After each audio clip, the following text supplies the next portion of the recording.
Dear sisters and brothers, thank you so much for including me in these conversations, very important conversations, and thank you to all the Indivisible activists, and thank you for saying that it's activism, because that's at the root of any social change that we will ever make. And I've been informed that I have 5 minutes now, and then when the activist fair starts, I have 10 more minutes, so I apologize if I end up repeating myself a little bit. It's a little bit hard for me to know how much I should say now and how much later, but I will do my best. So first of all, just as some of the other speakers have already highlighted, I mean, it's an incredible period we're in. We have Donald Trump in the White House, but it's also been quite remarkable to see the political terrain change from when he was elected in November to now when we are in mid-April. Already, Donald Trump has suffered some humiliating defeats at the hands of activism by ordinary people.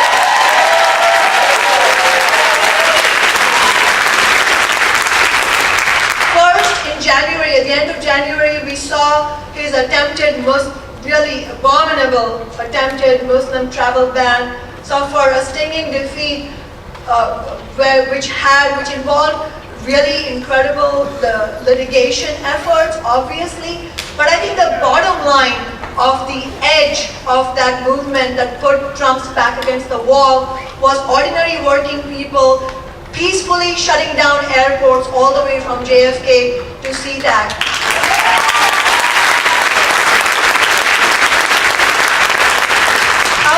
How many of you were at SeaTac that night with me?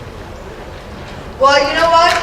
The next time there is that kind of action, we all should be there. And I can tell you, I mean, I've been an activist in the Seattle area for about 8 years now, and that night at SeaTac Airport, it wasn't just the regular activists that we see in every action. It was new people. These were just regular people who were about to go about their weekend plan for dinner and a movie with their family, who heard this news, found it stomach turning, and showed up. That's the kind of activism and movement building that we will need, where just regular people find it unacceptable and want to fight back.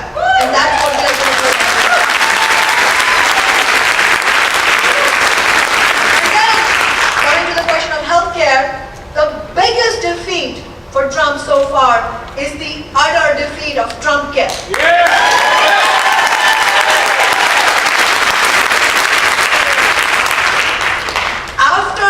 Soon after the Trump care debacle, and as the debacle was happening, his approval ratings plummeted to such a degree that they were lower, and I think they're still lower, than Richard Nixon's approval ratings during the Watergate hearings. This is huge, sisters and brothers, because it shows that we can fight back and win.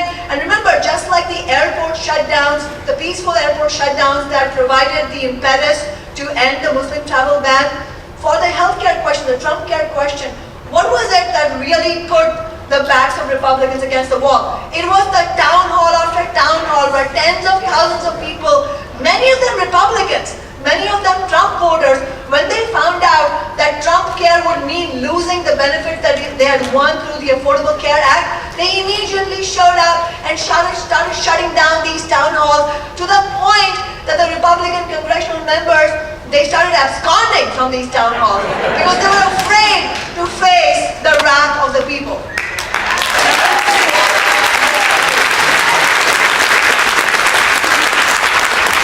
And last week, I don't know, sisters and brothers, if you noticed this, but something really important happened in Kansas.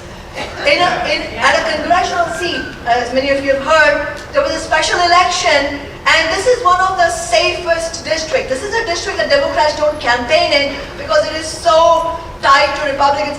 Trump won that district by 27 percentage points, and the Republican who ran in this special election just barely won.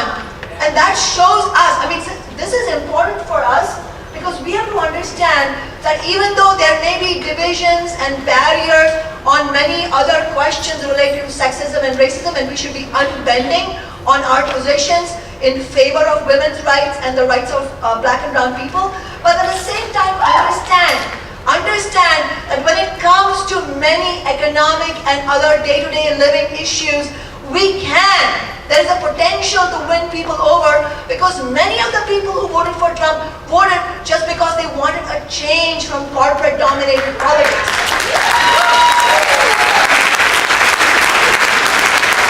But we cannot make the mistake, obviously, of underestimating Trump's agenda. Now he's saber-rattling. Now there's the question of, the mother of all bombs that was thrown on Afghanistan, the attacks on Syria. We have to be outspoken in our anti-war efforts, absolutely. But we also have to figure out a strategy to win single-payer healthcare, and I've been told my time's up, so maybe in a few minutes.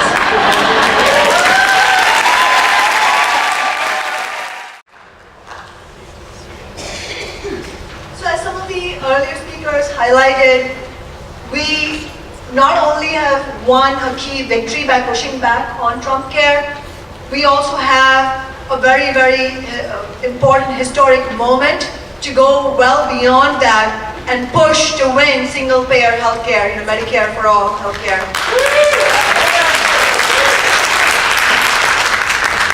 Because a lot has happened since then. I mean, on the one hand, as I was saying earlier, Trump and the Republicans face a major crisis within their party. The divisions within their party have been highlighted thanks to their struggle to replace the Affordable Care Act with something much, much worse that people rejected. But it's not just that. Right now we have a whole new generation of millennials waiting to come into struggle, not just around healthcare, but around many other issues that are burning issues for us in terms of how we define our society. So it's a question of Black Lives Matter, fighting back against police violence, the question of women's rights, women's reproductive rights and rights on their bodies, the fight against sexual violence, the fight for LGBTQ rights, especially to stand up for our trans community members, and it's also for single-payer healthcare. The fight against Trump Care not only brought out the people who have been fighting for single-payer healthcare for decades, but it also brought out many younger physicians. It brought out the nurses' unions, and it brought out the socialist left and many other people on the left. But most importantly, it brought out regular working people who previously weren't politicized, but now in this era, for one reason or another, it's a confluence of reasons that are getting politicized. And I think if we are here, I mean, the fact that you're here, the fact that I'm here clearly shows that we are invested in some sort of social change. And if we are invested in social change, then we have to also make note of the fact that it's not good enough to have good intentions and passion for social justice. Obviously, that's the prerequisite. And I would say that if you don't have a passion for social justice, given the way the world it is today, then you're not human. But that is not enough. We need tactics and strategies for our movements to succeed. So first of all, knowing that it will take a mass movement, and I know that a lot of the emphasis of this town hall is on electoral strategies, and I know that I'm here in, at least partly in my capacity as an elected official. So obviously, I think running candidates and running electoral alternatives is critical. But I think that is effective only to the extent that we also build a grassroots mass movement that holds elected officials accountable for many of them. So I don't want to dwell on the exact kind of healthcare plan we need, because I think there is no shortage of expertise and also knowledge of just regular people knowing what works for them and what doesn't work for them, for their bodies and for their families. I think we need to focus more on strategy, and that's where I can contribute a little bit. As you all know, and I'm not being shy about admitting this, I'm not a Democrat. I'm not a registered Democrat. I'm a member of Socialist Alternative, my organization. And that doesn't mean that we don't work with rank and file Democrats. I mean, most of the people who vote for us, let's be honest, are Democrats. I don't have the illusion that the 95,000 people who voted for me in 2013 are socialists. But what it shows is that we have a huge number of people on the ground whose values are aligned in such a strong way that we should, in this moment in history, absolutely be capable of building fighting mass movements that not only succeed in defensive struggles like pushing back against the Muslim ban and against Trump care, but go on the offensive and win historic gains that have not been won in the last 5 decades.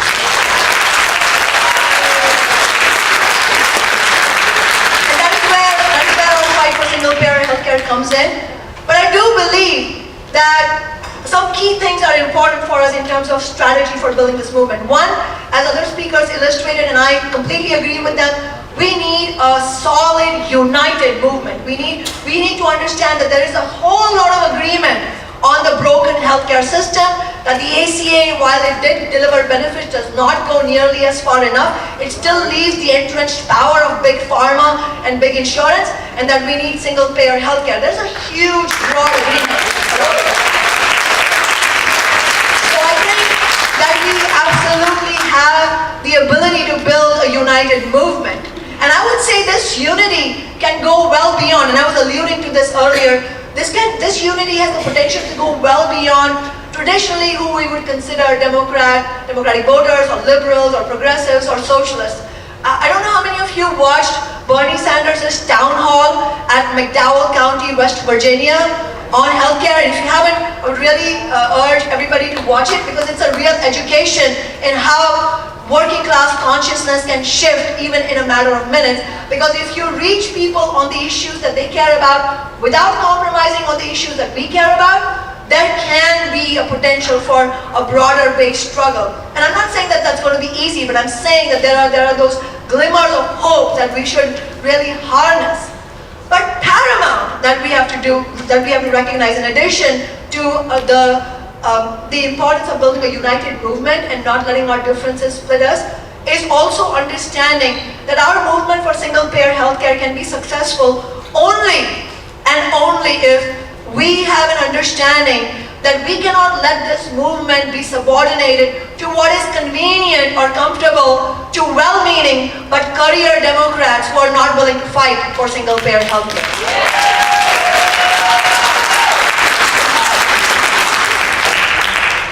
And here I'm going to say a few things that maybe some of you will want to debate me, and I really welcome that debate. Maybe we can't have it in this setting, but you know, I'm very easy to reach. You can reach me anytime. And we can discuss this, but I just want to lay out a few thoughts.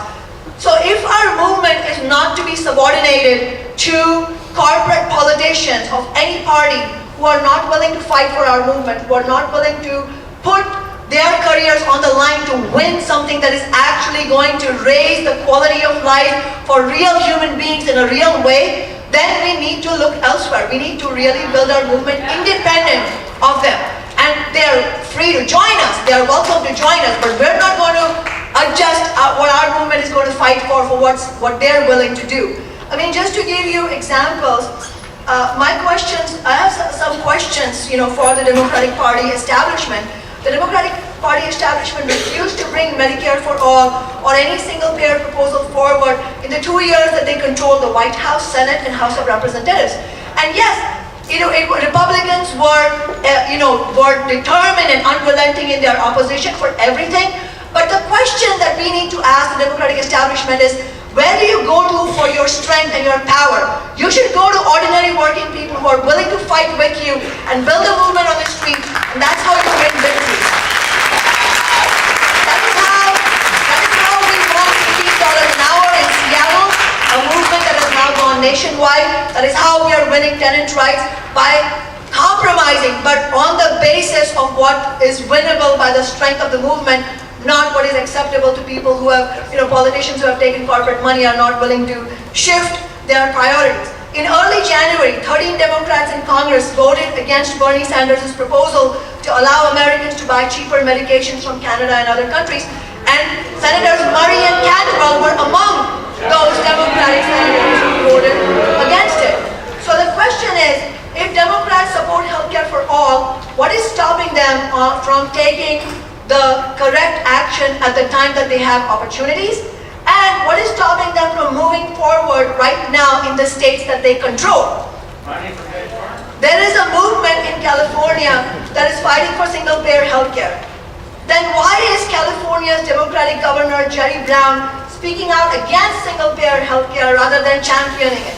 He recently said Where do you get the extra money? That's the question. Why know where you can get the extra money? Tax the rich. Tax Wall Street. That's the thing that is how you create the money that was lost to us in the first place. Washington Governor James Lee said that he's anti-Trump, and I think we want to join hands with anybody who is clearly and decisively fighting against Trump. We absolutely welcome the statements by all Democratic politicians who have stated their positions against Trump. We need to stand together on that. But then Inslee went on to say, the house is on fire, in reference to Trump being in the White House. He said, the house is on fire and we've got to put out the fire rather than engaging in the what ifs. The translation of that is, we have to play defense, we can't fight for these other nice things that you all want. Well, I don't agree with this strategy. The best defense is a good offense.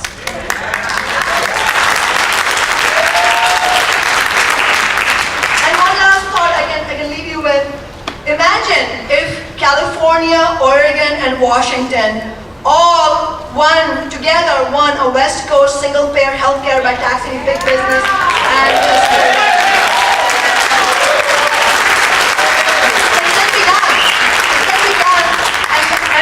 the lesson is from how Canadian workers won single-payer healthcare. They won it by building their own party independently, the CCF, which is now the NDP, and they won single-payer healthcare in one province called Saskatchewan.